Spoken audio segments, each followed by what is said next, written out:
Na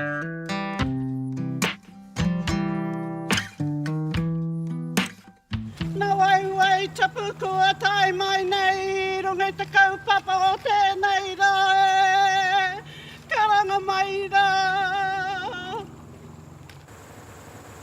Nau mai tauiti mai. Ka tuau, mo te tautoko ka mihi ki a koutou, no tēnā, I raro o te korowai, o te kaupapa, o te Ahuwhenua. Koia, ko tararariki ki mai, maui e hara I te misu me te waru e. In 1860, the Crown began negotiations for the purchase of the taipōtini. Our rangatira asked for reserves to be set aside.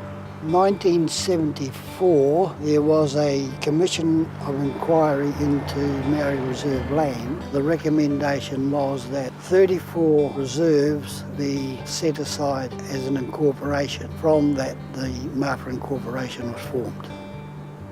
In the rural lands portfolio, all the lands were leased out in perpetuity to European farmers. In 1993, the Committee of Management made a decision to buy out the perpetual leases. Mawhera Tuatahi was the first farm that we brought back. When we brought the leases in perpetuity, we were actually buying back our own lands. Mawhera 1 farm is about 280 hectares, 225 of that is milking platform and the balance is run off for young stock and wintering. We milk about 500 cows during the peak. Well, one of the main challenges of farming here is probably the rainfall.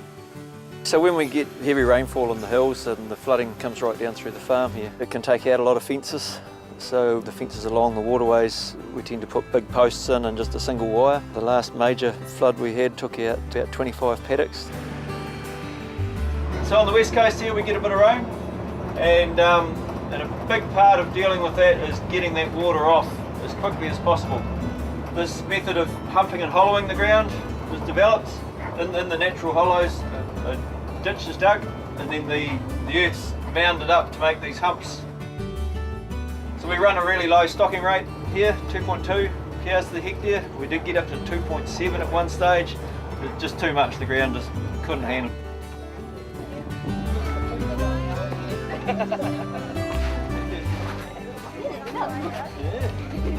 We have here just under 3 metres of rain a year. We have to care for the land and feed the plants on a regular basis. They don't actually hold on to nutrients very well.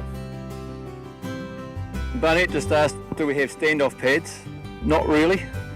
We can use over where the silage stacks are, but you get 2 days out of it and then it's covered in shit basically. So what they're doing in the morning milking at peak, once the cows drop to that, we'd go once a day regardless of when that is. So generally it would be about mid to late February.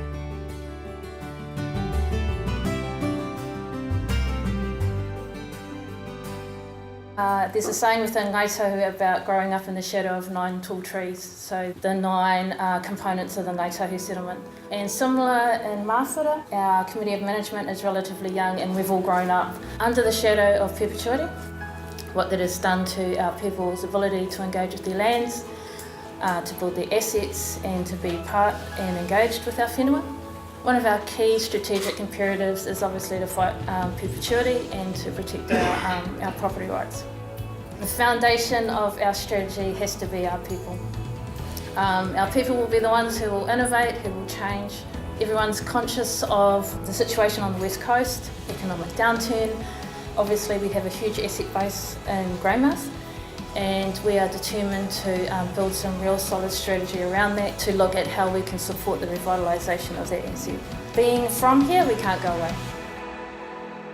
Mawhera Incorporation farms have consistently outperformed on the benchmark for the rest of the district. The unique issues on the west coast have been well identified. They've got quality staff in place who they work really, really closely with and have got a long-term relationship. One of the special things we saw with Mawhera was their ownership for the West Coast and the financial prosperity of the entire region, and the work they're doing towards actually improving the prosperity of everyone there.